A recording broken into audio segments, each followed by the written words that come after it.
دوسری بات ویورز یہ ہے کہ مجھے کہا جا رہا تھا بڑی دیر سے، دل نہیں کر رہا تھا، بس سستی کہہ لیں جو بھی کہہ لیں، کہ میں ایک شعر ایک کہانی کے عنوان سے ایک سلسلہ شروع کروں. میں ابھی 1-1.5 منٹ کی اپنا کوئی شعر سناؤں اور پھر اس کا بیک گراؤنڈ بتاؤں. تو وہ بھی خاور نے ڈانگ اٹھائی ہوئی ہے، پیچھے کھڑا ہے کیمرے کے، جینے نہیں دیتا مجھے. تو آج کا شعر سنیں. ہر محلے میں صفے ماتم بچھا دی جائے گی، ہر محلے میں صفے ماتم بچھا دی جائے گی، جو زباں بولے گی پتھر کی بنا دی جائے گی. اگلا شعر بھی یاد آ گیا، وہ بھی سن لیں.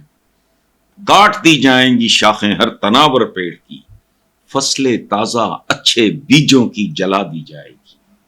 یہ میرے 20-25 سال پہلے اس کا پہلا ایڈیشن چھپا تھا، پچھلے پہر کا چاند. میری شاعری کی کتاب ہے، اس وقت ہے نہیں ورنہ میں آپ کو دکھا دیتا. تو یہ جو ہے نا غزل، اس کا خاص طور پہ پہلا شعر، اس پہ غور کریں. ہر محلے میں صفے ماتم بچھا دی جائے گی، جو زباں بولے گی پتھر کی بنا دی جائے گی. یہ ضیاء الحق کے دور میں نے لکھا تھا.